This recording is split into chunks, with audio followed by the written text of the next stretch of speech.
to the Fantasy Formula One Podcast. I'm Paul. That's Ben.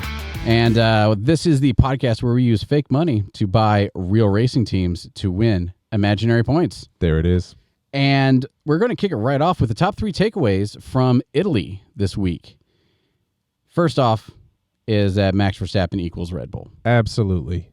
We knew he was a dominant racer, but it always felt like a solid team effort. It was like Max, and then also Perez is there, being that rock for him. And yeah, I don't know if that's so much the case anymore. He was the second place last year. He was second place in the Drivers' Championship, and you can't take that away from him. That if there's anybody else on his team, like if on Red Bull you have the number 1 and number 2 in the world, so that equals positive. Yep. But you have to ask yourself, and this was put out in the news, is these cars are so dominant. Is Perez the right person to be driving a Red Bull? Who else might be doing better with the Red Bull? And as soon as qualifying matters, like it does here, he finishes 8th. Well, and that's exactly it. We talked a couple weeks ago about Valtteri Bottas. Yeah. And he was the number 2 driver at Mercedes for several years. Right behind Lewis Hamilton, runner-up for the Drivers' Champion a couple times. Now he's kicked Sauber, and he's not part of the conversation. Yeah. I wonder how telling this race is for Sergio Perez in terms of if he was not in that Red Bull car. That's true. If he was somewhere else, how would he be doing? No, for sure. How replaceable is he? Because from a fantasy perspective, as soon as Perez has a day like he had in Italy last weekend, then Max Verstappen basically makes it Red Bull fantasy-wise as good as your Ferraris and your McLarens. Yeah. Like he carries the team. So as soon as he's carrying the team, and then when, Perez does really good, then now, looks they're so wonderful fantasy-wise. But as soon as Perez does how Perez normally does, right. Well, now suddenly your Max Verstappen and your Red Bull are just as good-ish as fantasy-wise as your Ferraris and your McLarens. Absolutely. So. This week gives me a new appreciation for the McLarens and the Ferraris of the grid here, where you have 2 drivers who kind of equally want it. Mm-hmm. That's kind of a powerful thing to have. It's kind of sad to see that breaking up with Ferrari, and it's interesting to me because we've been speculating so much on where's Carlos Sainz going to go, and we thought that there was potentially that home that he was going to land with Kick Sauber, which is turning into Audi for the next couple of years. But since he's not going to end up there, does this to you reignite the conversation that we could see Carlos Sainz in a Red Bull uniform next year? Because he has a history with Red Bull. Yeah. And now we're seeing that Perez is, he's capable, but he's not an earth-shaking driver. How about this? To answer that question with a non-answer, I think it has to, yes, but it kind of depends. Because the only reason a driver the caliber of Carlos Sainz doesn't already have something decided is if he's holding out, is if there's some question mark in the universe, either for the team he wants to go for or for in his brain as to either there's a question mark based on the team doesn't know who they want, or he's kind of curious to see how much he'll get offered from a team. And if there's ambiguity there, it has to be because since the questions aren't answered, who in the field is better, or at least contemporaries with Ferrari, and has a lot of question marks hanging over him. Sure. It's Red Bull. Because first off, is Perez, the driver we want that Red Bull wants him to be, but also what's Max doing? Because I don't know where all these questions are coming from as to if Max is staying or if Max is going, but with all the changes going on with Red Bull, I could very easily say, that was a long answer to say, I could very easily see Carlos Sainz sitting here going, hey man, I'm going to wait and see what happens with Red Bull and see what they offer me and see how that works out. Yeah. Because otherwise, Haas, any of your bottom 5 constructors would give a appendix to get Carlos Sainz on. Oh, sure. Oh, sure. And that's what's so perplexing to me, though. I feel like given what Sainz wants to accomplish in the remainder of his career, going to a lower mid-tier constructor just feels like so many steps backwards in that regard. Like if you look what, look at Bottas. I can't say his last name. Bottas. Yeah. He has a fantastic pedigree as a driver, but look what he's dealing with now. you know, and so does Sainz want to? I mean, again, it would have to be a huge financial enticement to go to something like that. I completely agree. And he's, you know, obviously he's leaving Ferrari. I guess, you know, Mercedes is a potential landing spot. Yeah, but or unless if Lawrence Stroll wants to cut ties with his son, maybe Aston Martin is a viable option, but I don't see that happening. No, I think you hit it. I think maybe Aston Martin, fine, maybe. Or then if Red Bull doesn't offer, he goes back and says, "Hey Audi, we can talk again. We can talk." You know? Yeah, no, I can see that. Maybe Audi, if they offered him enough. Maybe Aston Martin, if they offer some. But otherwise, he's looking at Mercedes. He's looking at McLaren. He's looking at Red Bull. McLaren's shoring up. I was going to say, doing anything. Does McLaren have a spot? No, they're not looking. They're happy. Why with would their you guys. move away from? Oh, you wouldn't. Norris or Piastri. No. So McLaren's off the table. There's open seats at Mercedes. Yep. There's open seats. There might be open seats at Red Bull. So he has to be looking at one of those. There has to be something in the wind about that. Yeah. Otherwise he's just wasting his time, and I don't see him doing that. No, for sure. Next for the top 3 takeaways is that McLaren is here to stay. Absolutely. They're not going anywhere. I know we had talked about last podcast about, well, if they win 3, you know, stuff like that. But we were talking about on the prep for this that Lando Norris he won what P2. He got P2, P3, P2, P1, P2. In the last 3 races. And it was last week. You asked me. You said, "What would it take for me to swap out racers on one of my fantasy teams?" And I said he'd have to podium at least 3 times consecutively. So he just did. So no. So it was after that. It was 3 times following that initial one. So if he podiums though this time, I'm on the Lando train. He's worth that premium price that the FIA has put on their fantasy league. I think it's 24.9 million right now. Yeah, like a quarter which of your is thing. Which is a lot, but again, if you've been, you know, using Perez, who's been consistent but not much better than consistent, especially with this very underperforming week on his end, I think as of next week that's a reasonable trade-off. So you can see I'm wearing the orange today. This is not Formula One. This is Reebok. I got this on sale at Walmart, but it's orange. So, you know, I'm call me a bandwagoner. But, absolutely. You know, no, I'm down. Yeah, man. Let's, you know, because, and now, you know, McLaren is not even, they're not pulling up to Mercedes. They're well beyond Mercedes in terms of constructor points on the non-fantasy side. I'm sorry, I should specify, but like they are in a very comfortable 3rd place for the Constructors Championship right now. Like they've made some strides, and these are not fluke wins. These are not everyone else crashed and one of the orange cars didn't. Yeah, this is skillful driving. This is impactful upgrades. You know, you know, we heard Ferrari talking over the last week or so saying, "Oh, these Imola upgrades are going to be great," but guess what? McLaren's upgrades they mattered too. You know, and why I was saying that, I kind of realized when you were talking about where Lando was in P1, P2. As soon as you have Max Verstappen, who's consistently P1, and his teammate, who's somewhere, he might get up to P2, but he's really anywhere between P2 and P8 at this point. Right. A lot of, average probably P5, P6. Yeah. Well, now as soon as you get Lando Norris in P1, P2, and his teammate is just as good as Sergio Perez, except maybe his averages might even start to be a little higher over the. That's Ferrari's wheelhouse. Yeah, exactly.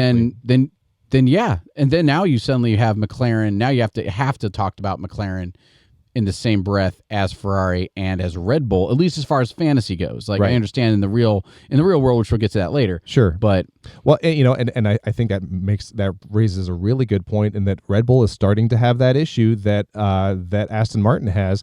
This is a bad week to bring it up, and we'll hit more on that later. But typically, you're seeing a huge gap in driver skill sets between Alonso and Stroll, where Alonso will get 7th place, Stroll will be hanging out down at 14th, 13th place. And so you're seeing that in the upper echelon here. And so you wonder how long they can sustain their constructor team lead or points lead with that gap. It's true. And so that'll be interesting to watch. The next of the top 3 takeaways is Haas. Yeah. Let me say that a better way. Haas, 2/5 of the winning fantasy Formula One team. Yes. Because they do not have, they only have one race, Bahrain, where one of the drivers took negative points. They have 0 DNFs. They have every weekend they get you something. So there's multifacets to this, but the big one is you don't have to worry about them. There'll be pluses, there'll be minuses, and overall they will finish in the black. Yeah. You, from a fantasy perspective, you have to have Haas on your team because they are the most reliable over the last 6 races. And I'll break it down a little further for the layman like me. This week they got 11th. Hulkenberg got 11th. Magnussen got 12th. Not impressive. Not in the points on your typical Grand Prix weekend. But as you're putting your fantasy team together, you get your 2 high-dollar constructors, you get your high-dollar racer, and then you've got 4 drivers left and not a lot of money. Yeah. Haas is cheap, and they are consistent, and that they will get you a few points every week. We were looking through the performance so far, and I think we've only got 1 DNF between both drivers all season so far. And it was Hulkenberg in Bahrain. Season opener. What did he get for? He lost 6 race positions. So he finished, he qualified 10th, got a point for it, and he finished 16th. Right. And typically what you're going to want is your high-dollar drivers to score you a lot of points, and your cheap drivers, your discount barrel bin drivers, you want to make sure, you just want them not to lose you points. Correct. But Haas, they get you a little pocket change. They find that change between the couch cushions every week for you. And you know what? You still might have $5 million left over in your budget. Don't trade up. Don't go Alpine, or don't go Kick Sauber, because they're a little more, not Kick Sauber, but don't go with those lower mid-tier constructors, because they're not getting the points, and their value per $1 million that Paul is able to calculate out just isn't there. So you're spending that extra money. It's not going to show up on your balance sheet. No. And you get you that sense. I don't know about anybody else in this life. There's some parts of the game I want to try and gamble on, like, which we'll get to later. Oh, is it Ferrari? Is it Red Bull this week? What do we do? Yeah. But I hate sitting there worrying about, oh my gosh. And that's why I didn't put, Bottas or Dragon Yu back on it for this week, was because I was like, man, they got negative points last week. Am I going to lose points by having these people on here? Right. And for me, the more of that I can get rid of for my fantasy team, the happier I am. I can focus my time and effort, my thinking on the other drivers. For me, Haas, or the two Haas drivers, don't go for the constructor, because they're not going to get you any points. Oh, not at all. Which I did this weekend, and we can talk about that. but for both of the drivers, they're perfect to have on your team. The next segment, our countryman Logan.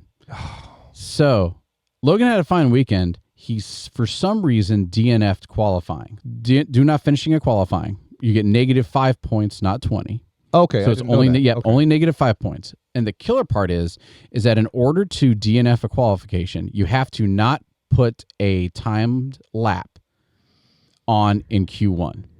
So if I decide to go for Q1 and I get a slow time on, right? We're talking barely legal time, just slow time. I still by definition qualified, and I don't need to race Q2, Q3. I'm done. As soon as you get the best time in Q1 and you move on to Q2, and then you decide not to qualify in Q2, that might be considered a DNF, but it's not for the fantasy perspective. So what Logan Sargent did is he didn't even do qualifying. And this is where we're going to reach out to y'all in TV land. Shows my generation when I call it TV land, is that I don't know why he DNF'd. I looked at it. I did research on it. Yeah. I missed it when I was watching it. I have no clue what happened with Logan Sargent and why he didn't put a time up in Q1. Yeah, but that still led to him getting a cumulative total of -2 points if he's on your fantasy team. Yep, which means he would have only gotten you +3 points if he had just qualified at the back of the pack. Right. And one of those points was because Alex Albon they couldn't put on his tires. And so he was a DNF. And so he would have gotten you 2 points on merit. But for some reason, he just didn't qualify. So if anybody out there knows why Logan Sargent didn't qualify, let us know. We couldn't find it. No, yeah. The next segment, what the Fernando? Oh man, I mean, Fernando Alonso, two-time drivers champion. Fantastic hair, right? Taylor Swift's writing songs about him. But he ends up in 19th place. Yeah. So here are the notes I took. Please let me know if I missed something. And we all know I like this guy way more than Lance Stroll. Absolutely, I'm a huge fan of Fernando Alonso. I'm a huge fan of hating on Lance Stroll. So Fernando Alonso crashes during practice. Got it. Everybody was off the track. Max Verstappen. I'm not trying to get ahead, but Max Verstappen's being cheeky here, spend half his time off the track, all right, in the practices. And this was FP3 that he crashed on, right? Yes, FP3. Okay. I think it was FP3. Yeah, it was. So he crashed. It wasn't bad. Didn't look too bad. I wasn't sitting in the car that went into the barriers, so I don't know. That'd be pretty awesome. Pretty right? sick though. Yeah. So then he had to. I forget how well he qualified, but they had to do adjustments to the car, and he started in I forget if it was the back of the grid or if it was pit lane. I forget which one he started, but the punchline is he started in the back. Oh no, he started in the. Nope, that was. I got my drivers crossed here. Yeah, I think he started in the pit. Might have started. No. So yeah, yes, he did. He started in the pit. It was him. He started in the pits. Okay, and so real quick for all you out there in TV land, if a driver has any work done on their car after the start of qualifying, it used to be back in the day you would have your qualifying car and your racing car. The Formula One got rid of that because then you would have the rich teams that had a qualifying car, and then you have the poorer teams that only had one car and they had to set it up for one or the other. So what they do now is they say you can only have one car and you can only work on your car so many hours, and you'll hear them throw around words like breaking curfew. And so if they work too long on their car, or if they work on things too deep, they do too many modifications in between qualifying and practice. Depending on what you do, if you do a little much but not too much, then you'll take a grid penalty for it. They'll say, fine, you have to start at the back of the grid, or fine, you just lose 2 or 3 places off whatever you qualified in. If you do enough, which is what happened to Fernando, like let's say, I don't know, you crash, and then when they're looking at your car afterward, they're like, hey, you did some damage to this, we need to change your engine, we need to change your gearbox, stuff like this. Then they will have you start in pit lane. Yep. The reason why you don't like starting in pit lane versus back of the pack, if you start in the back of the pack, then you still do the warm-up lap with everybody. But then when the whole line comes up to line up on the grid, you duck into the pits, and you sit at the end of pit lane at a dead stop with your tires cooling off, lights go out, everyone takes off. When the last car passes the end of pit lane, that's when you start from a dead stop. I gotcha. Okay. And so it's a huge detractor. However, as soon as you know you're not going to be competitive anyway because your car's jacked up or you got something wrong, then you go ahead and change whatever you want to, and you start at the pit lane, and it just negates qualifying. Okay. Hey, I appreciate the exposition on that, because I was today years old when I found out you could start a race from pit lane, and that totally just kind of wrecked my world a little bit. But while you were talking, I did look it up. He also did qualify at 19th. So okay, see, then that would make a lot more sense then if he qualifies at 19th, and they're like, hey, this car isn't working, let's change what we need to, just to try and get something out of it or to get more testing out of it. I think they'd thrown around a little bit, like it was basically like an extended testing form or something. And that's what's great about Fernando and his experience. The dude's 42 years old. He's signed for another couple of years, and he's definitely taking a stance of, I've been around, I've seen it all. Let's take the emotion out of it a little bit here. Mm-hmm. Car is obviously not going to go well. We can call Imola a healthy scratch for us. Like we're not going to get points today. Let's see what this car can do. And take some lessons from it. Let's get some footage. Let's make sure we bring some data back for our engineers to work with before next week. Gotcha. So he raced. He got up to speed. There was a little fire in his brakes. Yeah, it went out as he got up to speed, and it was like let's see what it can do. Let's see what has worked, what is not working, and that way we actually have something substantive to work with. So cool perspective. And but that's what happened with Fernando Alonso, who at P19. And I would love just to reemphasize that. So this guy was in the pits. He was leaving the pits, or for some reason, and his brakes were on fire. Yeah. And this is me being cheeky, but he was like, nah, don't worry about it, guys. I'm just going to get up to speed. Don't worry, the brakes will go out. Like, how much would I be freaking out if my car was on fire? And he just goes ahead and gets up to speed, and the air extinguishes his brake fire. Yeah. To me, that just blows my mind, but it's awesome. So...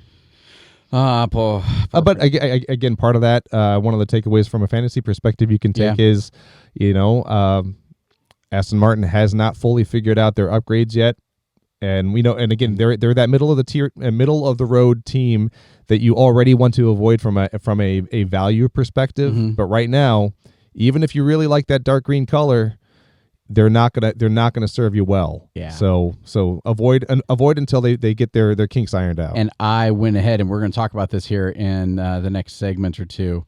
I had Fernando on my primary team. Oh no. I did. I knew. We'll get into it later. I don't want to get into it right now. Stay tuned. But through a bunch of, you know what, this will work. Yeah, let's be gutsy, and here we go. I had Fernando Alonso, so I was slowly dying as the week progressed. Oh, I'm sure. So we talked about Fernando. What the Fernando? Next is fantasy versus reality. This is an interesting segment because these talking points have come up as the season has gone on, and it's just incredible how stark of a difference in lenses you have to watch Formula One through. Whether if you're just watching the races and you're rooting for your driver, or you're rooting for a constructor based on the points that they achieve, it's one thing. You're watching an entirely different race if you're thinking from a fantasy perspective. Yeah. And there are two teams this week. Every couple of weeks we'll bring this segment up to talk about just how fundamentally different those things are. We have two examples this week. One is with RB Racing, or I'm sorry, V-Carb Racing. Yeah, God, I hate that name. Or as well as Ferrari. Yeah, I'm going to jump on Ferrari real quick. Let's do it. So this is Ferrari's home track. Yes. Okay. And I don't know whether I just got seduced by the hype, or if I genuinely thought what was going on. I thought I was in touch with everything, and I just ended up not being in touch with it. So Max Verstappen had horrible practices. He was not doing well. He was off the track. He was unhappy, all of this. Perez was not doing all that bang up of a job. Right. Ferrari was doing strong. McLaren was doing strong. And I got the idea to use my 3X chip for Ferrari this weekend. I got both Ferrari drivers, gave Leclerc 3X, Sainz a 2X, because you can't stack them. I had Ferrari, and then I put Haas on. Okay. Because I didn't trust V-Carb to not break my heart. Haas, sure, they're not going to get you a lot of points, but okay. And I got Fernando Alonso on there because I had the money for him. And so what happened? I did not do all that well. So my team that I put, where did it go here? So my team that I put him on got 195 fantasy points, which last week, just in qualifying and in the sprint race, I had 150 fantasy points. Yep. So it was really, really rough for me. I got 72 points from Leclerc with a 3X, which for anybody playing at home, standard Max Verstappen 2X is 80. Yeah. So it did not work out for me because I really bought into the hype. I thought Ferrari was going to do well. They've got P3 and they got P5. So this is your snapshot of fantasy versus reality. P3 and P5. Ferrari fans rejoice. That's awesome. Yeah. That's incredible. P3 and P5, if you have both Ferrari drivers on your team, is not awesome. It's not. And especially if you've used your 3X chip, which is, that's done for the season, baby. Yep. Lots of points left on the table there. Yeah. Yeah. So, and it was and I'm watching in my family, because I was watching with my family, they're super stoked for McLaren and Logan, and I'm just Lando Norris, and I'm like, yeah, in reality, I want him to win. I think that would be great. I want him to put it to Max Verstappen. Yeah, absolutely. Let's have the race. In the fantasy world, well, I don't have Lando Norris on my team. I don't want him to win. I want him to spin out, and I want Ferrari to take P1 and P2. Right. Because that would help me the best here. And then I look, and Ferrari isn't even in the conversation for a win. And so the fantasy part of it is me just scratching my head going, oh, what have I done? The reality part of it is like, hey, I'm really glad for the guys who are winning. Sure. And Ferrari, they're doing just fine. Constructor-wise, they're still in it. Well, and the logic was there to take this kind of a risk, just because you'd referenced this possibility last week, because I ended up following your lead on this. I'm not bitter because, again, it was a calculated risk. We see McLaren doing better and better. Yeah. We see them being a disruptor potentially to Red Bull. Mm-hmm. And you have them more in that conversation alongside Ferrari, where you have two strong constructors, each with a strong vehicle. They just don't happen to have Max Verstappen. Yeah. And now we're going to Italy. There's maybe that little bit of home field. Yeah. And they're bringing the upgrade. Yeah. So again, I get taking the risk to triple down on Ferrari. Mm-hmm. Two drivers and a constructor and your 3X. You could have killed it. Yes. It could have, but instead I died. But with any calculated risk, there is still risk. Which is the fun part of this game. I'm not that bitter. I was just like, oh man, here we go. Yeah. And the second part of fantasy versus reality is V-Carb. Yes. So V-Carb is Daniel Ricciardo and Yuki Tsunoda. And so let's look first through the lens of I like Formula One and I don't play fantasy Formula One. Qualifying at Imola, Yuki Tsunoda qualifies at 7th place. Daniel Ricciardo 9th qualifies at 9th. That's awesome because guess what? So you have these are the cast off orphan constructors kind of. And so when they're starting off well in the points, like, you know what? You lose a spot or two, that's fine. You're still, you have a chance to get points for your constructor. You're kind of sticking it to the higher, the higher budget, higher performing teams. It's the underdog factor. It's so much fun. So much fun. And it's good for everybody to have there be different teams in the top 10. It's good for the teams to be there. It's good for the competition. Oh my gosh, is Max Verstappen under threat from VCarb? Right. Huge, and it's wonderful. Then you watch from a fantasy perspective, and you go from qualifying 7th and 9th to finishing the race 10th and 13th. Again, not a bad spot overall, just from a race perspective, but you have now drivers who have lost positions. They didn't crash. Their cars didn't catch fire. Danny Ricciardo actually finished a lot. This is one of his better finishes on the year. But as a fantasy driver, if he's on your team, he was -2 points because of the overtakes on him. Yep. So if he had started P20 and just not qualified at the back of the pack, and gotten up to 13th, we would be singing his name from the rooftops because he'd have gotten 7 points. Absolutely. But because, to your point, he qualified so well, and then he got back to 13th. I'd rather see him start P18, go to P15, get me some points.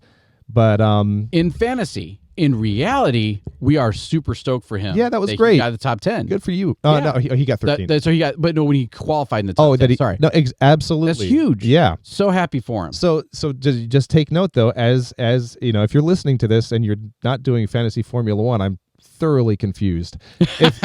But if you are, these are the kind of red flags that don't jump out right away. Yeah. But if you have a Williams, a Haas, a VCarb, a Kick Sauber, and you're starting, and that driver's starting P8, P9, if they're on your team, suddenly their existence is a liability for you. Yes. Don't get excited about a middle of the grid start. Yeah, unless they're be excited by a middle of the grid finish. But you're absolutely right. As soon as you are like, okay, I have my Haas's, I have my Kick Saubers and all that. Hey, man, they just qualified top 10. Might actually lose a little bit. Right. Then, yeah. Yeah, you want your bottom feeders to start at the bottom. Yep. And then to not crash. Yeah. And that's how you win fantasy. Yep. The next and last segment that we have for today is the fantasy teams review. Oh yeah, living vicariously through Ben. I want to. I feel like I need to fall on the sword. Not fall on the sword. I need to confess all of this. I kind of did in the previous segment, but I want to make sure it's very, very clear. I am well known, and I have a strong record in saying that save your 3X for the right time, save your chips for the right time. If you don't put Red Bull on your team, that's bad. You need to have Red Bull on your team. And I thought I had everything noted, and I'm like, you know what? Here's a gamble. Here's a time that I can use my superior fantasy knowledge acumen to get going, and this will work. And I did it. And it did not work. For a second, I was kicking myself in the pants. I was like, man, I didn't put VCarb on there. How come I didn't go VCarb? Look how well they qualified. No. And then I reeled myself back in. I'm like, no, I'm glad I didn't do it. But no, if for anybody out there who's like, man, this really stinks. I tried a weekend and it didn't work out. Don't worry. We're all been there. I've been there. I'm here now. I thought, you know what? Here's my big, because here's the reason why I'm feeling so mea culpa about this. Your primary team, your number one team, that is a team that F1 will reward you in Fantasyland for. There are prizes for doing the top in Fantasy Formula One in the Global League. And F1, there is a prize package for people who do well. But you only do get it with your first team. I see. So right now, if my first team is pretty much out of contention, I haven't been like in strong contention for it yet, but it was, if I use my chips right, then I can get back up in contention. But this was a killer for you. This was a spin out. I didn't hit the wall, but I spun out, and I went from P1 down to P15 when I finished. Got it. And it's just not good for me. So I have the rest of my teams. I kept all the teams as fragged. They're doing fine. But this was a big gamble. And punchline, go ahead and take those gambles because you need to make the big moves. Oh, sure. My big move did not work out this week. Team 1 for me, Newbie Alpha. I had Charles Leclerc. He was my 2X. Got me 48 total points. Not awesome. I also fell for this. I tried to upgrade a driver because I still had a few $1 million left. Mm-hmm. And Esteban Ocon, for the price, he only got me 1 point. He's, again, Alpine, man. Just avoid. You can work out. He's good if you just don't want to lose points, but he's so expensive at almost $10 million. And that's exactly it. Because then we were talking before. I got both Haas drivers 13 and 3 points for probably a combined total of $14 million. Yeah. Yuki Tsunoda got me 4 points. It could have been worse. Yeah. And then I had Red Bull, which as a constructor, which got me 61, and Ferrari 51 for a total of 181. And that is my team 1, which is not great. Let's see what else we've got. Team 2, Red Bull Dragon Fruit. That one won for me. And you know why though? My high dollar driver was Lando Norris. He got me 74 points with the 2X. Baby. So yeah. I mean this is my proof of concept here. But then again, Daniel Ricciardo, I gotta stop putting my heart out there for you, man. Right. -2 points. Then I got my Haas drivers again for a combined total of 16. There we go. And then Logan Sargent, -2 points. And then interesting here, my constructors were Red Bull Racing for 61 like before, but I also had Mercedes which got me 54 because this was the strongest race so far for Mercedes. We had Lewis Hamilton matching his season best at 6th place, but then you had George Russell right behind him at 7th place. So again, they're that middle of the pack team. They actually got you some points, which is fun. Yeah. I almost said rare, but historically they're an incredible team. So what do I know? Yeah. And then team 3, the Statham. Oh, I'm sorry. Total for Red Bull Dragon Fruit was 201 points. So that was my top performing team. Yeah. Nicely done. Thank you. And then I went full never go full Ferrari. Never go full Ferrari. Oh, that's right. You did it too. Yeah. Yeah. So I went Charles Leclerc and Carlos Sainz. 48 points for Leclerc, 17 points for Sainz. Man. -2 for Sargent, -2 for Bottas, and then 5 points for Zhou Yu because I spent on Kick Sauber of all teams. I don't know why. But then I had Ferrari for 51 points and Mercedes for 54 points for a total of 151. Those of you math nerds out there who were following that it should be 171, but I actually made multiple trades over my limit. Oh god! So I lost 20 points there. So you even lost 20 points to try and get that good team. Correct. That's rough. But again, that's the Stathams. They're not. Yeah. They're the C team. So anyway, that's how it was. Not a great fantasy weekend for me. I hope it was better for you. Do we have anything else we need to cover? We don't. That's it. All right. Well, this is the part where I plead for attention and ask, if you're enjoying what you're listening to, please give us a 5-star review, leave a review, tell your friends about us. See you next week. Cheers.